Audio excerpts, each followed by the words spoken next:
is Scott Chalmers. I'm a Diversification Specialist with Manitoba Agriculture, and I manage a nonprofit organization called the Westman Agricultural Diversification Organization, or WADO. It's one of the 4 diversification centers in the province. This is a map of the different diversification centers. We have Roblin, Barber, and Carberry, and Melita is where I am.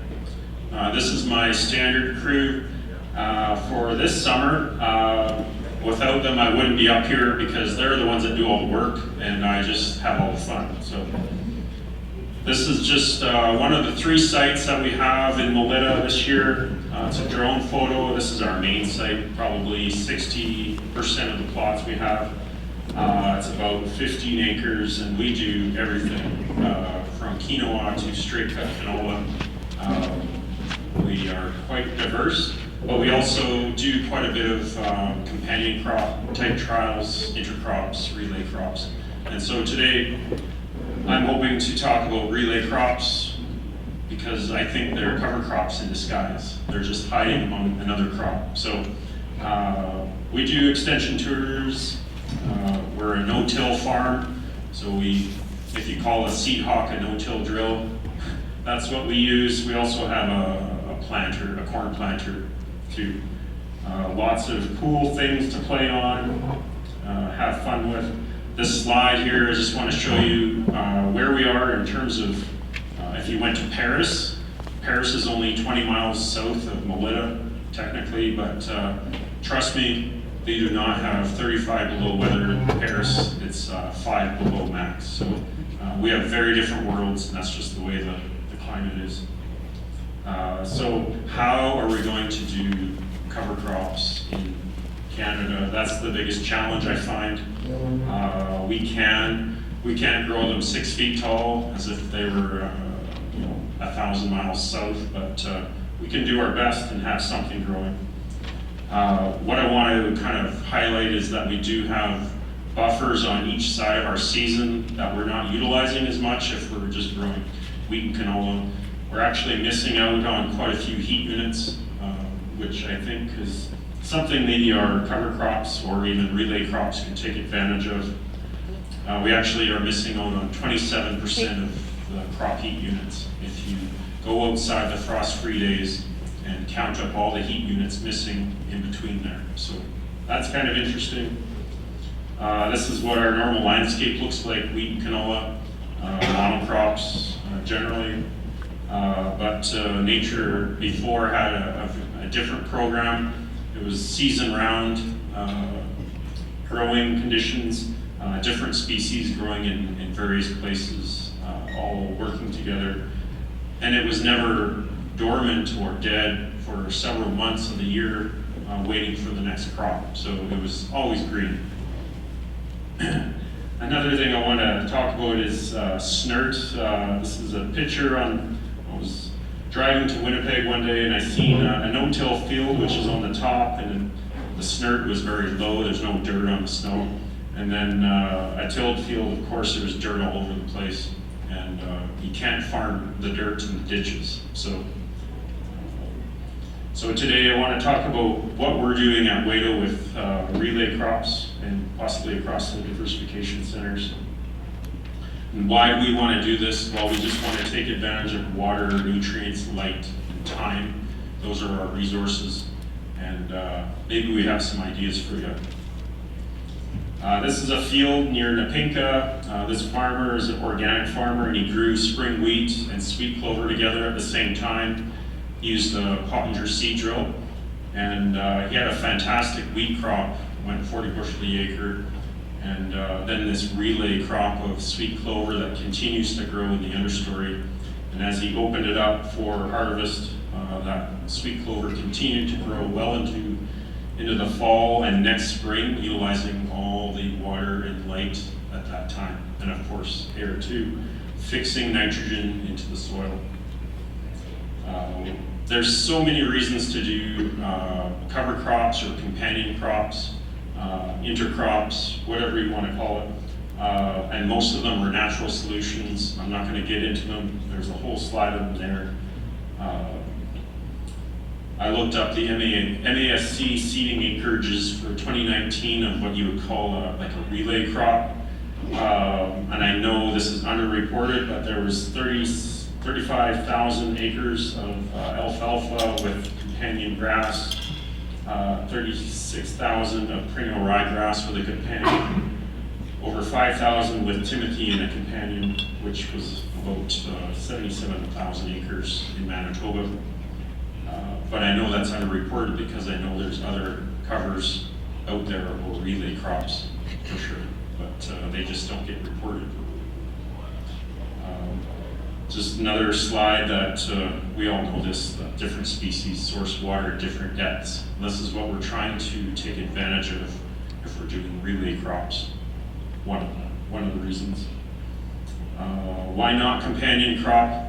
There's tons of reasons why not. These ones are always the ones that scare people off. Oh, it's lack of courage, or cleaning issues at harvest, or seeds too expensive. They're real issues for sure, but we can work around them, and they're mostly human issues. So, just as an example, we have several relay crops at WADO. This one here, you may know me through the pea canola research. This one kind of steps up a bit where we actually are testing putting alfalfa within the stand at the same time as seeding. So we're spring broadcasting alfalfa at 8 pounds to the acre, growing Piola. All the herbicides work. Sometimes we use fungicide or not. But, so the bottom picture is the stand of alfalfa afterwards on the left side. You can kind of see more green there. And we're getting final fall stands of alfalfa, about 15 to 52 plants per meter squared. So it's not too bad. While we're doing Piola, we're actually reducing our aphids. This was the most surprising thing, is because we have small plots, and when we count the pea plot alone, there's tons of aphids in it. But as soon as you put canola in it, all the aphids disappear. Why? I have no idea, but it's good. We have, this is the yield, the grain yield of Piola in 2018. It's really just kind of in between growing canola or pea.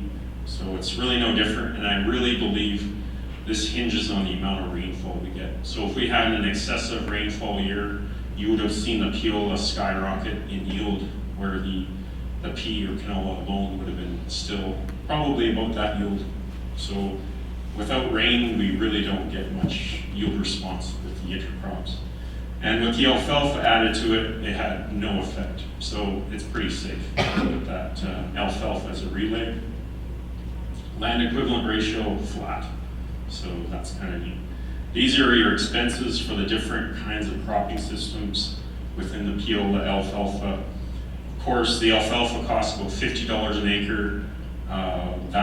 That's a significant cost, but maybe you have your own seed source.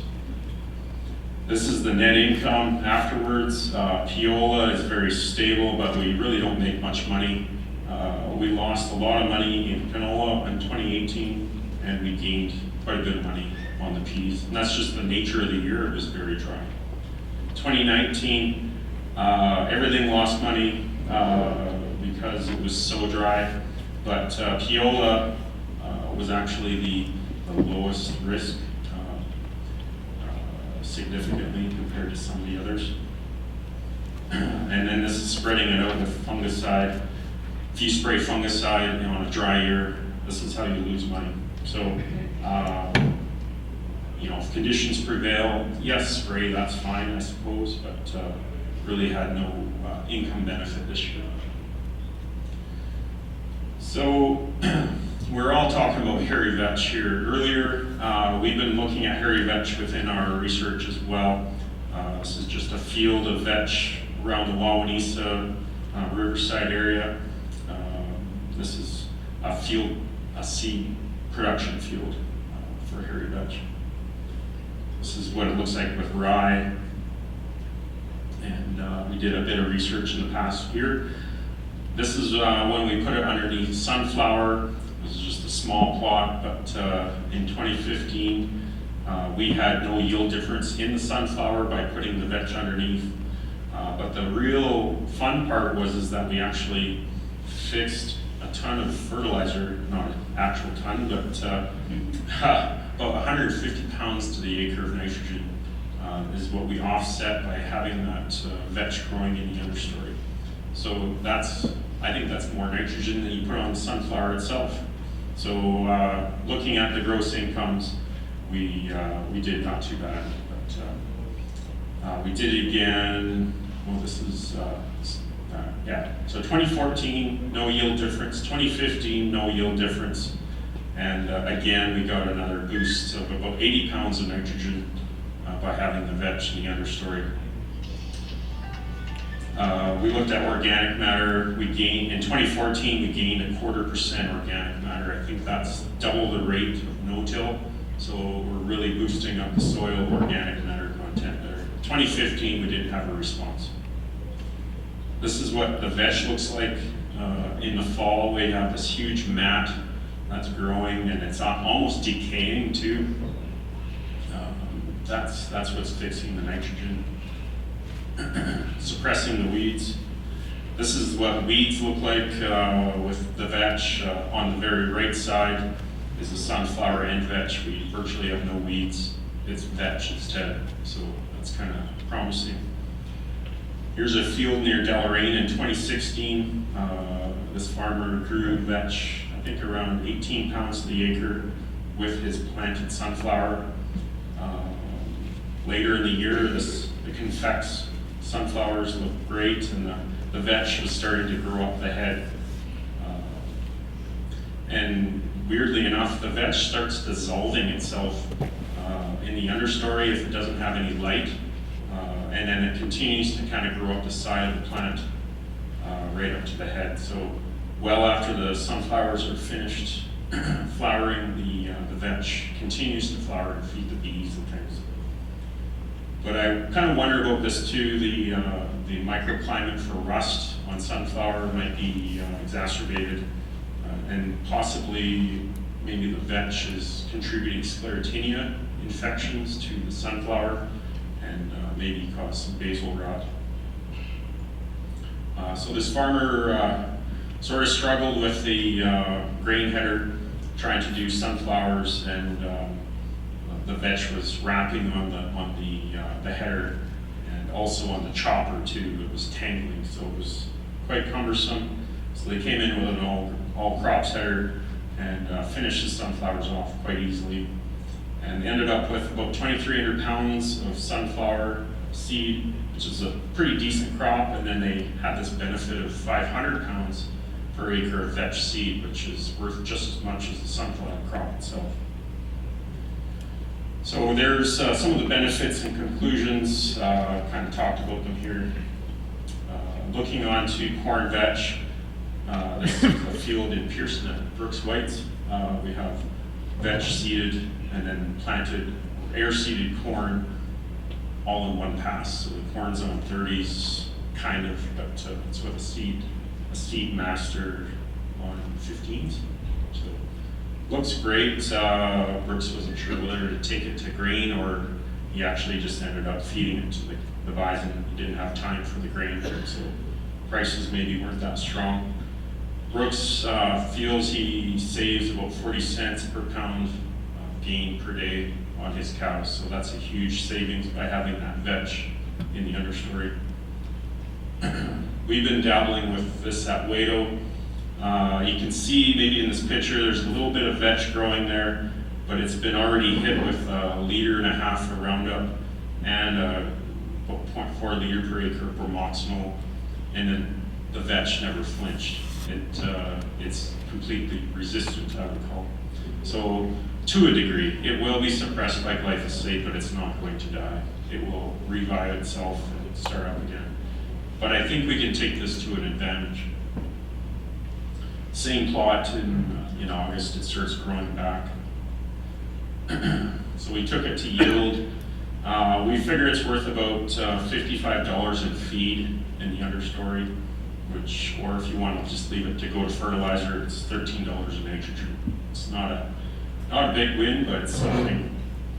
We combined it with the corn header, and once you combine it, the canopy closes for the vetch because you're basically putting corn residue on top. So, but this is lights out October 21st. No corn difference for grain yield. That's the compelling part about this. But we wanted to push that in further research here. So we did a little herbicide trial looking at various rates of glyphosate on hairy vetch. We want to suppress it. We don't want to, well, we can't kill it, but we want to slow it down. We want the corn to kind of come ahead of it first. And so we had various rates here. That's all the treatments, all the way up to a liter of Roundup is what we used. Different combinations, different splits. And you can see in this picture here where it says unsprayed check, that's where we just left the vetch to go with the corn. And you can tell it's holding the corn back. It's probably stealing nitrogen from the corn before it decides to fix it later. But some of those other treatments are suppressed with glyphosate, and the corn looks great. Well, for last year, or this year, I should say.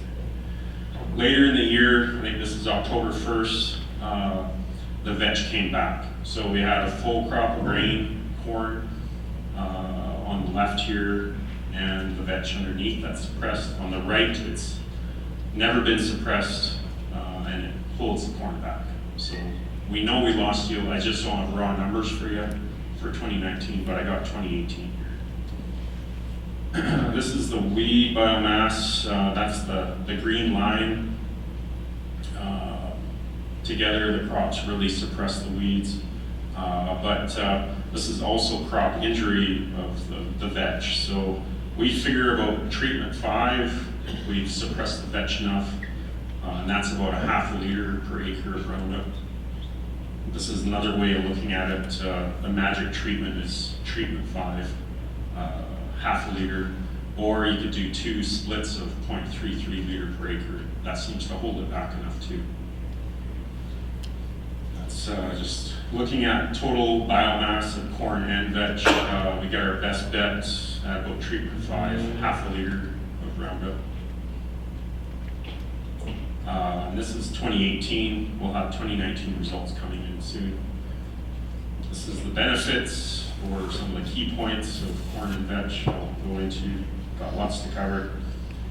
New subject, some farmers are using zonal seeding systems or techniques to prescribe for their trouble zones that would have like salinity or flooding. This fancy cedar at the bottom is probably overkill, but some farmers are keeping it pretty simple. This farmer here just made from Medora, a blend of oats and rye together and then seed it at different rates. So they actually apply higher rates in the low spots and lower rates on the knolls. And it was a rye and oats together. This farmer's trying to suppress salinity and use up water in his fields in those spots. He decided to keep the rye because it looked pretty good and take it to yield. The plan was to seed directly into it with soybean, so he decided to keep the rye instead. He had options. He, based on the conditions at the time, it was, detrimental to plant soybean into dry ground. So keep the rye, at least you have something growing. It's kind of your own insurance policy. This farmer near Nesbitt had a 3-way mix of pea, oat, and mustard. And just based on the topography, the plants choose their own spots. So the oats were on the knolls, the peas on the lees of the hills, and then the mustard were growing in the low spots. This was a flat seeding range, so the plants figure it out for you where they want to go. And I think we can take, the diversity in species and use this to our advantage in doing relays. Just going back to the sweet clover field here in Pinka, great crop of wheat, but the most intriguing part here is in the low spots where the salinity was. The wheat petered out, and the sweet clover kind of picked up the slack and grew within those saline rings, and that was drawing moisture down into the the water table so that we could get rid of salinity, and it actually helped mitigate this little zone here. The next year, the sweet clover came back. That little saline patch here has shrunk it, so there's maybe a bit more kochia growing there because finally it's not so saline, not even kochia can grow. So that's, the spot was shrinking, that was nice to see. Okay, so I'm just going to skip through. We did some research looking at spring wheat and using clovers or alfalfa as a relay. And I'll just rip right to the end here. You see a little bit of growth after the stubble, but not much. It's all based on water. And 2017 was another dry year. Don't expect big things on dry years.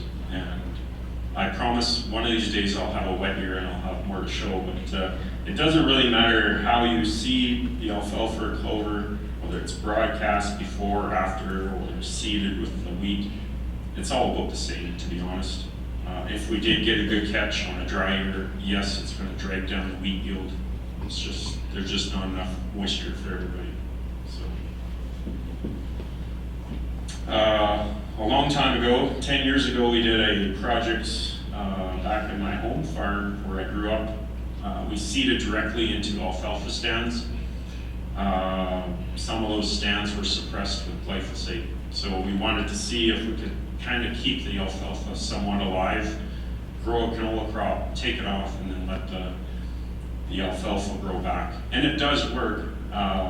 Wasn't a big yield buster because I think moisture, again, was the thing that held us back. But what I do know, as you grow the canola, if you terminate or suppress the alfalfa in the fall, the canola did way better than if you tried to suppress that alfalfa in the spring. That's just a moisture thing, and you can see it among the treatments there. If you want to really get into it, that's the yield.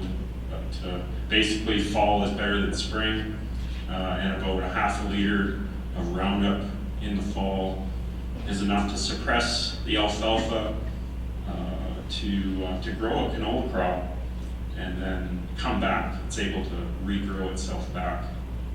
So you could have some fall grazing opportunities there. Oh, and it looks like I have, to get the best canola yield and have some recovery here, it looks like it's 3/4 of a liter in the fall, and then 1 liter pre-seed in the spring. So that's quite a lot of Roundup. It does work. I don't have economics on that.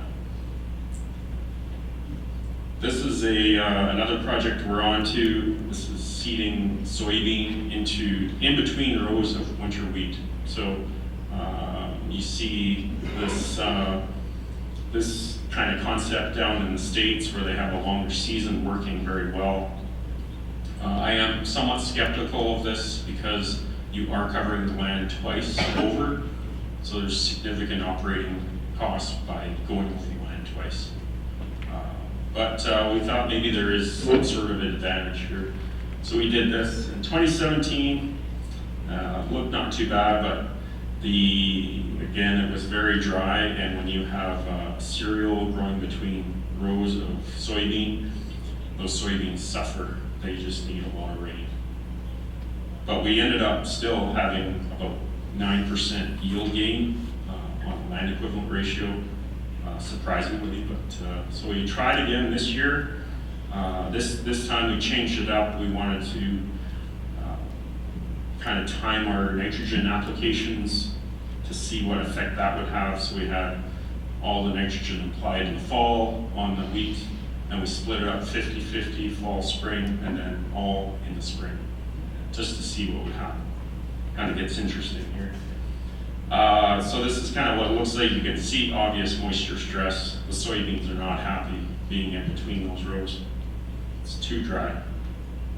But what's kind of neat is that the nodules in those soybeans skyrocketed because perhaps maybe the wheat is stealing some of that nitrate from suppressing the nodules. Where if you're just solid seeded soybean, it was one of our lowest nodule counts for whatever reason. But again, that land had about 80 pounds of nitrogen residual in it, so that's probably why. So just having that companion there is enough to stimulate more nodulation, which I think is good because we're gonna create more of a workhorse if we have the rainfall. This is the land equivalent ratio of putting wheat and soybean together. Virtually no soybean yield there because it was so dried out. But we did find that spreading our nitrogen in the spring gave us the best yield, and that was only because it was the most efficient for the wheat.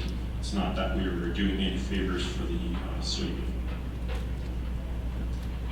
Some farmers in the area in Manitoba, maybe 2, have been doing this or experimenting with it. This is in Nording.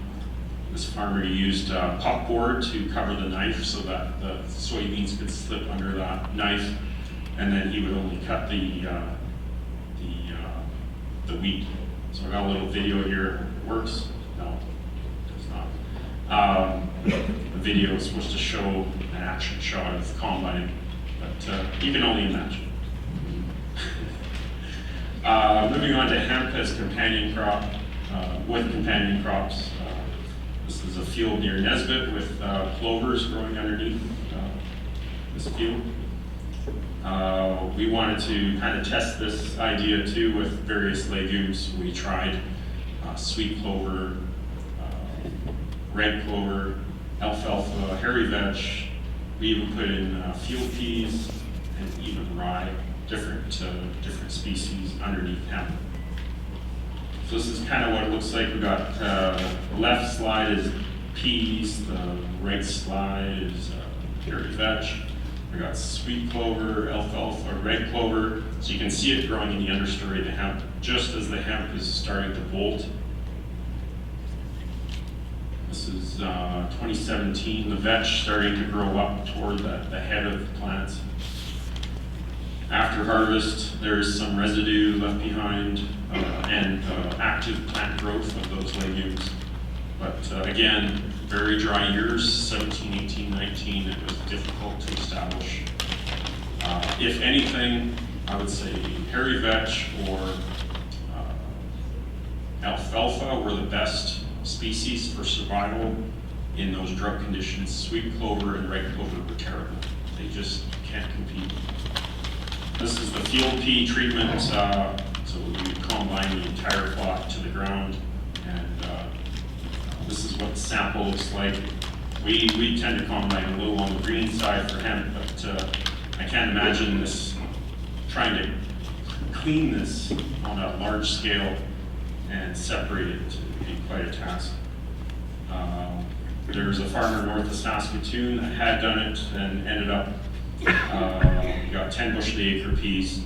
Not sure if it's worth chasing, to be honest. It's a lot of work for 10 bushel.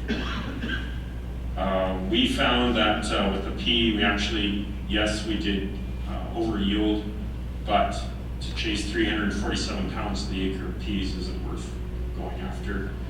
Some of the other species like the alfalfa and vetch actually brought the yield down on hemp.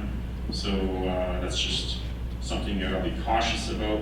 Maybe about 200 pounds to the acre loss in hemp, but we had that green cover afterwards.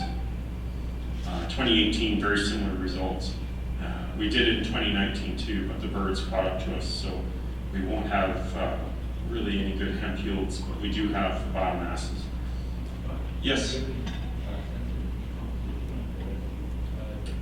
That was a theory that we thought maybe the legumes would assist with decomposition of the hemp, but we had no real test to do it with, or didn't look into it, but I can certainly see how that could be a theory, but I would think that would be the next year after, so in the springtime when decomposition starts up again. As you can see, the vetch and alfalfa look great. There's a stand there.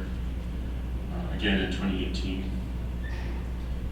Lots of biomass from the vetch. We actually had about a ton per acre, which is approximately $110 grazing value. So you could factor that back into your losses of your hemp, maybe maybe 150 pounds of hemp is worth it to get 110 bushel, or $110 in grazing value. So all the other legumes are not performing. Only vetch performs that late in the year, that aggressively, again in 2018. I want to highlight one of our colleagues here in Carberry. Hayter is working on a project with potatoes and using mustard as a biofumigant to prevent the infection of verticillium wilt in potato. They partnered up with, I believe, a Canada in PEI, Dr. Aaron Mills. They're doing this over there, and they're having wonderful results, and a whole plethora of species of diseases and bugs that this is suppressing. So just thought I'd throw this into the cover crop presentation. I think we're going to finish up here on my garden. Here I do covers in my garden. It's a no-till garden. 2016, planted oats, barley, peas, among other things, all annuals. And then it dies in the winter, creates this mat. And one thing I want to show you is how warm this soil seems to get, and it melts all the snow, bizarrely enough. I don't understand what's going on other than biological processes. The deer come and they tend to graze in my garden, which is fine with me in the winter. And then last year I planted fall rye, and this is it coming out of winter again, and again it's melted. It's way early in the year, I'm not sure what's going on, but it is. There's my little doggy in there, and this is in spring. So I ended up terminating this, both sides with glyphosate. I don't like using it, but in this case I had no choice. I terminated one side early, and the other side I actually matted down flat so that I could plant into it. And I put my tomatoes in there and stuff. I had a bumper tomato crop this year. I've never had that many tomatoes. I didn't have to weed the garden. It was completely weed-free. And I even had some mushrooms growing. I wasn't going to try them, but it's unusual. I usually don't have mushrooms in the garden, but they were growing there too. So I just think there's something going on deeper than I can understand.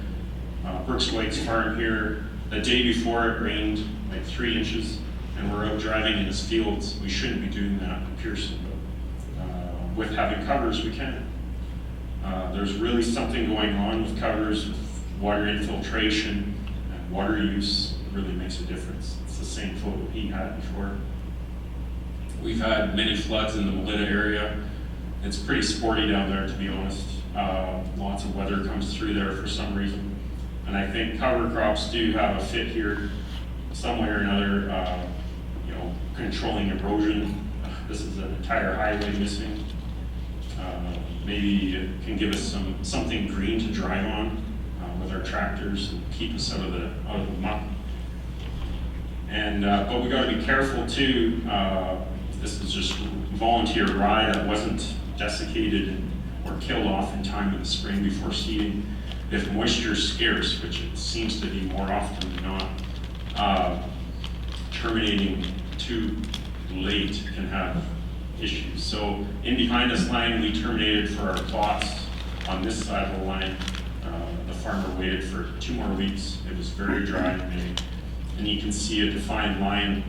He tried to grow canola, and he just didn't have enough water in the soil because that volunteer rye sucked up every drop. And didn't rain for another 3 weeks after he seeded. So we had a very stagey crop, just a mess to deal with. On our side, because we terminated early in April, we had enough soil moisture, and actually the rye cover caused a little mat that held in the moisture, and we had pretty good success. In France here, I got to go over there, and 85% of those farmers till their fields every year. You can sure tell that they do, because that soil is garbage. This is a field of rye, if you can believe. There's rye growing there. It's soggy, the ground is gasping for air. There's virtually a water table 3 inches under the ground. So you can't grow rye in that, it's impossible. But a couple miles away, this farmer here uses cover crops religiously and animals too.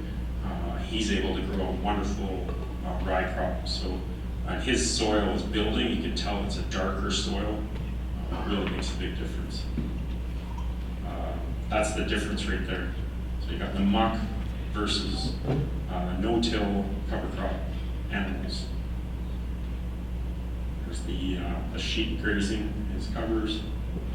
This is a map of Canada in the west. This is not a political map of voting, but there's no correlation to no-till and conservative votes. So here in the west, we're doing very good at sequestering carbon, and in the east where there's tillage, you can tell that they're losing carbon. So I think carbon may be our most precious resource for our soils. So in conclusion, just things to consider. We've heard this all day. Make sure you have goals, all that kind of stuff. I'm not gonna hold everybody up here. If you want to talk to me after, that's great. This is my information. If you're on Twitter or on the internet at all, we have a website for the diversification centers. You just Google Manitoba Diversification Centers, you'll find us. We find it more successful to seed at the same time the vetch with the corn than it is to delay the vetch because the corn gets so aggressive June, come second week of June, it won't give it a chance. And actually, if you are seeding, if you happen to seed vetch early with early corn, so first week of May, you're going to run the risk of getting vetch seed in your samples because the vetch is able to almost mature in time to produce seed. So the later you can hold off on seeding vetch in your corn, the better. If you can wait after a long weekend of May, that's great. I know, it hurts. There was one more thing. Oh, the vetch seed is toxic, as far as I understand, to livestock. So mature seed is not good to feed. It drives them bonkers. It's not good for their insides and their organs. So it causes lesions and all kinds of bad stuff. But the forage of vetch is completely palatable up until mature seed stage.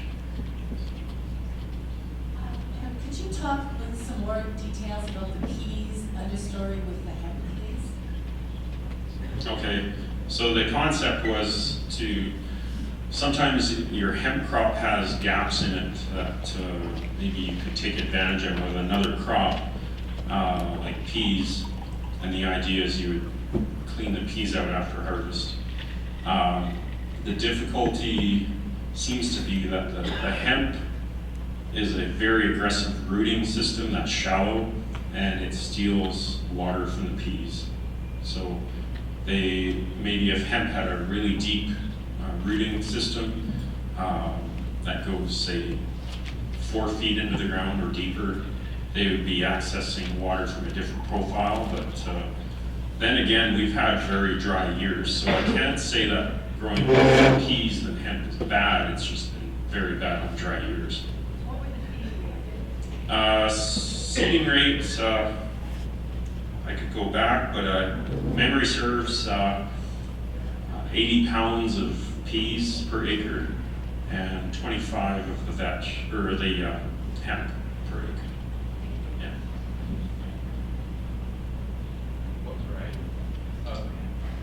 Catani was the hemp variety, and I guess that's a great note.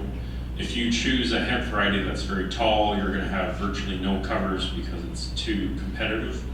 But we chose Catani because it's semi-dormant or semi-dwarf, that's the word, to let a bit more light into the canopy.